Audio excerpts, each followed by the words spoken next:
Salut les lions et bienvenue dans cet horoscope pour le mois d'octobre 2021. Mon nom c'est Gabriel, je suis astrologue et ensemble je propose qu'on regarde un petit peu comment les transits vont se passer pour vous spécifiquement ce mois-ci.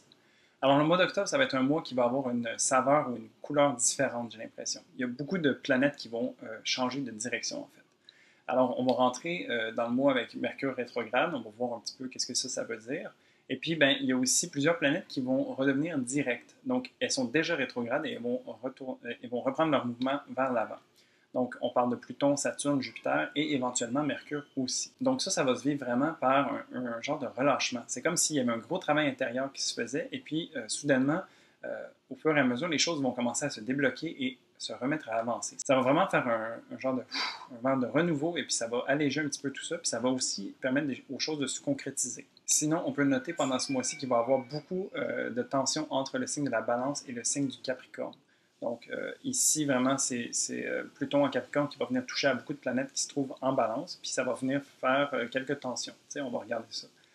Pour vous, ça va principalement se jouer entre la maison 3 et la maison 6, donc ça va parler vraiment, comme au niveau de la communication avec les autres, de l'échange, de ce qui se passe dans votre quotidien un petit peu, comme très proche de chez vous, comme dans votre quartier, ce genre de choses-là. Donc ça va venir toucher à des sujets en lien avec le communautaire, les choses qui se passent proche de vous, la communication, les échanges, et puis aussi votre routine, qu'est-ce qui se passe au travail, vraiment qu'est-ce qui se passe un peu dans votre day-to-day. Et puis donc on va regarder ça ensemble un petit peu, voir comment ça va se manifester. Donc, du 28 septembre au 3 octobre, on a Mercure rétrograde en Balance qui va faire un carré à Pluton en Capricorne.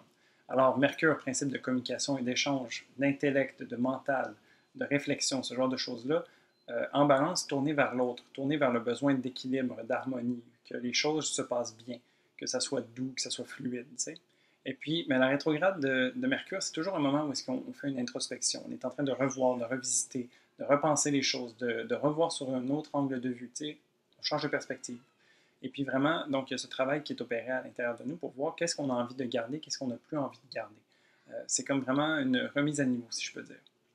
Pluton en Capricorne, lui, ben, il va venir aider d'une certaine manière, mais assez tendu. Donc avec le carré, Pluton va venir mettre la focale sur les choses qui ont besoin d'être transformées. Donc Pluton a cette capacité de pouvoir mettre l'emphase sur les choses qui peuvent déranger, qui peuvent représenter des peurs, des blocages, des traumas même, ce genre de choses-là, faire remonter à la surface des choses qui ont besoin d'être vues en face.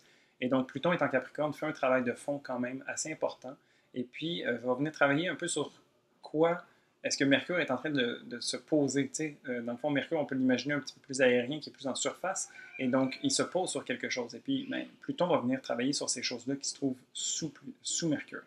Et puis, ben, Pluton a toujours cette idée aussi de venir transformer ça, pas juste par plaisir, mais par désir d'améliorer les choses et puis de s'assurer qu'on peut s'alléger de certaines choses qui ne sont plus nécessaires pour se permettre d'être dans son plein potentiel pour la suite des choses. Alors, c'est à travers un peu l'inconfort qu'on finit par avoir une nouvelle stabilité. Pour vous, ça se joue donc entre la maison 3 et la maison 6, donc ça va être de voir un peu dans votre quotidien, dans ce qui se passe vraiment comme autour de vous, que ce soit au travail, que ce soit dans votre quartier, quand vous allez faire votre épicerie, par exemple. C'est ce genre d'endroit-là où est-ce qu'il va peut-être avoir des choses qui vont se manifester. Donc, Pluton est dans votre maison 6 et va venir vous parler à travers votre quotidien, à travers votre routine. C'est possible aussi que ce soit à travers la santé, de voir un peu comment est-ce que vos habitudes de vie ou qu'est-ce que vous faites au quotidien sans trop y penser, les choses qui vous sont, comme comment vous êtes en échange avec les autres, comment vous interagissez avec les autres et tout ça. Peut-être qu'il y a des choses qui viennent affecter votre santé, peut-être qui viennent faire en sorte qu'il y a un certain déséquilibre qui s'installe.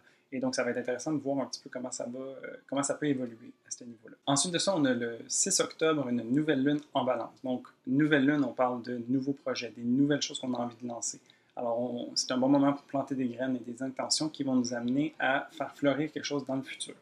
Dans l'énergie de la Balance, il y a cette énergie de douceur, de beauté, qui a envie de pouvoir être en cohésion avec les autres, une certaine harmonie qui s'installe. Et donc, c'est de voir un peu qui on a envie d'être, qu'est-ce qu'on a envie d'installer dans notre quotidien, dans les choses, dans nos échanges avec les autres. Alors, dans la maison 3, pour vous, cette nouvelle lune, c'est vraiment un bon moment pour semer des graines sur qui vous avez envie d'être dans vos relations, qui vous avez envie d'être dans votre communauté, dans votre quartier, même au niveau mental ou de la manière que vous communiquez. Donc, c'est vraiment tous des sujets qui peuvent être intéressants de pouvoir lancer quelque chose de nouveau. Ensuite, du 4 au 11 octobre, on a le Soleil en Balance qui va être en conjonction avec Mars en Balance. Le Soleil, principe d'ego et de vitalité, vient nous parler un peu de notre personnalité profonde, de qu'est-ce qu'on est venu rayonner ici. Dans le signe de la balance, on dit qu'il est en chute, le soleil, parce que le soleil a tendance à vouloir briller et briller pour tout le monde, sans nécessairement faire de distinction. Donc, ici, le soleil est un petit peu plus égotique, si on peut dire, parce qu'il a envie de rayonner, donc il rayonne. Mais dans le signe de la balance, il a besoin de prendre en considération les autres. Il a besoin de s'assurer que les autres sont corrects et tout ça. On pourrait imaginer, dans le fond, que le soleil est là, puis en balance, c'est comme s'il y avait plein de miroirs autour de lui qui représenteraient les autres. Puis le soleil qui reflète sur le miroir, ça peut focaliser, puis ça peut brûler, ça peut aveugler, ça peut être inconfortable. Et donc ici, le soleil a besoin de trouver un peu sa manière de briller en sachant qu'il y a plusieurs personnes pour refléter un peu son éclat. Et peut-être même qu'il peut briller à travers les autres. Alors ça va être un petit peu inconfortable pour lui de manœuvrer là-dedans.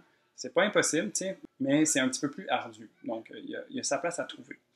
Mars, quant à lui, est une planète d'assertivité, de conviction, qui aime trancher les choses, qui aime agir. Donc ici, Mars se trouve à être en exil, donc carrément en terrain, si on peut dire, inconnu dans le signe de la balance. Et donc, c'est qu'il a besoin de prendre en considération les autres. Dans son signe domicile, donc qui serait le bélier, il y a une certaine souveraineté où est-ce qu'il est maître de lui-même et il agit selon son propre désir. Dans l'énergie de la balance, il a besoin d'avoir l'opinion des autres, d'être pris en compte. Il a besoin de comprendre que ses actions peuvent avoir une répercussion sur l'autre. Et puis, que vice-versa aussi, les autres peuvent avoir des répercussions sur son champ d'action. Alors, il y a cette espèce d'équilibre qui a besoin d'être établi, qui fait en sorte que Mars non plus n'est pas super à l'aise dans le signe de la balance.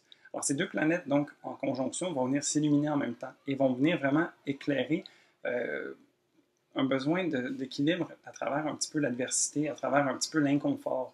Donc ici, pour vous, en maison 3, ça va être de voir comment est-ce que vous interagissez avec les autres, comment est-ce que vous êtes dans votre communauté ou de manière mentale avec les autres, à travers la parole, la communication et tout ça. Comment est-ce que vous œuvrez pour s'assurer que tout le monde est confortable, vous compris. Les lions, vous êtes habitués d'avoir une certaine fougue, une certaine vitalité qui vous habite. Puis là, ces planètes-là sont dans des signes qui ont besoin, non pas de se ternir un petit peu, mais comme de savoir comment œuvrer. Donc c'est un petit peu comme si on marchait sur des œufs, puis c'est juste de trouver sa juste place. Ensuite, du 16 au 18 octobre, ce soleil en balance va venir faire son carré à Pluton en Capricorne. Alors le soleil qui cherche un petit peu toujours sa place au sein de la communauté et de la manière qu'il a d'échanger avec les autres à travers la communication, Pluton va venir ici travailler encore une fois en profondeur, puis un petit peu sur les structures qui portent ce soleil en balance. Donc, va venir pointer du doigt les choses qui ont besoin d'être transformées, d'être changées pour nous amener à pouvoir briller au maximum, sachant qu'il y a d'autres gens autour de soi. Donc, il y a vraiment cet équilibre à trouver. Et puis, Pluton va y aller peut-être un petit peu de main forte et va créer certains déséquilibres. Ou, comme tantôt je parlais de marcher sur des œufs, peut-être que Pluton va venir casser certains œufs. Mais c'est pour faire en sorte que la structure sur laquelle on se base est plus solide et plus soutenable. Donc, il y a vraiment comme ce désir, à travers l'inconfort, de trouver peut-être un équilibre plus juste pour que tout ça soit vécu plus harmonieusement. Encore une fois, pour vous, c'est dans la maison 3 et Pluton en maison 6. Donc, il y a vraiment cet équilibre à travers la routine, à travers ce que vous faites au quotidien, à travers aussi le travail. Donc, vraiment comme comment est-ce que vous œuvrez au quotidien, que ce soit au travail ou proche de chez vous, ou avec les autres. Donc, il y a vraiment portez attention à cet endroit-là, puis vous allez avoir en masse de reflets pour voir comment est-ce que vos actions sont répercutées sur les autres et comment, vice-versa, les actions des autres peuvent vous répercuter sur vous. Ensuite, le 20 octobre, on a une pleine lune en bélier. Donc, ici, une pleine lune, c'est un moment de culmination où est-ce que l'énergie du soleil se condense dans la lune et nous permet de relâcher tout ça dans l'univers pour faire de la place et manifester. Donc, en bélier, c'est une énergie fougueuse qui a envie de générer quelque chose de nouveau, des nouveaux projets, qui a envie de suivre son cœur et d'être souverain d'une certaine manière, qui a envie de foncer. Alors ici, pour vous, ça serait intéressant de voir qu'est-ce que vous avez envie de manifester, qui vous appelle, qui vous donne de l'entrain, qui avive votre flamme. Qu'est-ce que vous avez envie de voir jaillir. Et puis pour vous, ça se passe dans la maison 9, ça. Donc, la maison 9 qui parle de nos croyances, de nos connaissances, de l'horizon qu'on a envie d'élargir. Alors vraiment, où est-ce que vous avez envie d'apprendre quelque chose de nouveau? Qu'est-ce que vous avez envie d'ajouter comme corde à votre arc? Il y a vraiment cette ouverture-là sur le monde qui s'offre à vous pour cette pleine lune.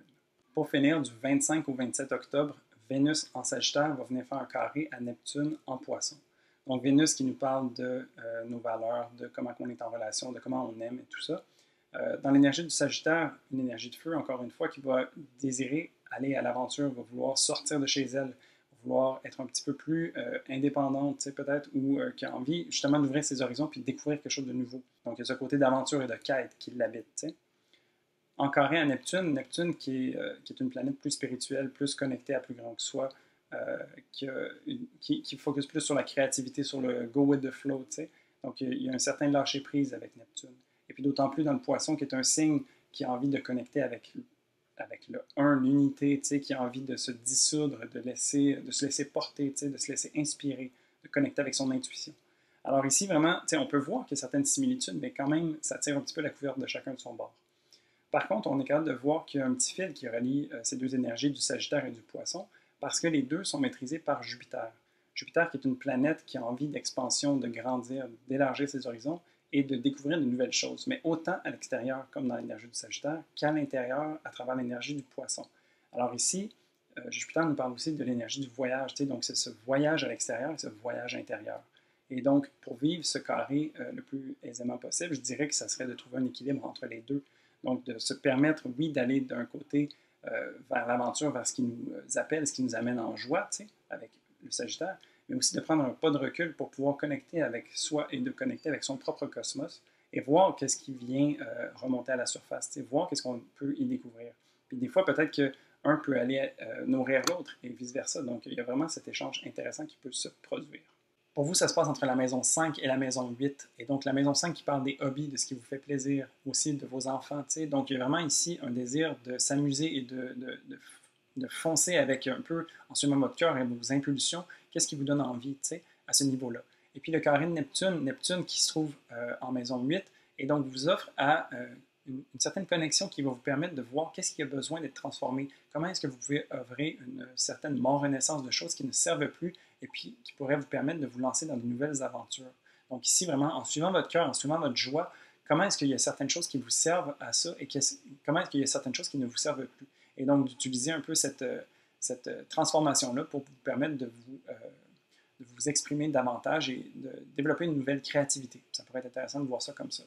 Et donc voilà, donc comme je disais, somme toute, un mois quand même intéressant qui change définitivement de couleur et qui amène beaucoup de transformations. Aussi, ben, il y a le signe de la balance que je disais qui est beaucoup impliqué. Et donc, Vénus est la planète qui maîtrise le signe de la balance. Alors, bien qu'on ne parle pas nécessairement toujours de Vénus, elle va toujours être un petit peu titillée pendant ce mois-ci. Et puis, ça va continuer un peu comme ça tout le long du reste de l'année. Donc, je dirais qu'à partir de maintenant, ça pourrait être intéressant de porter une attention particulière sur Vénus. Où est-ce qu'elle se trouve dans le ciel, où est-ce qu'elle se trouve dans votre carte, et peut-être les transits, de quoi ça a l'air, tu sais, pour essayer de nourrir au maximum sa Vénus parce qu'elle va être quand même assez challengée puis assez demandée pour les prochaines semaines. Et donc, s'assurer de la nourrir adéquatement, ça serait la meilleure des idées selon moi. Et donc voilà, je te laisse là-dessus. Je te souhaite un très beau mois d'octobre et moi je te dis à la prochaine pour un prochain horoscope. Salut!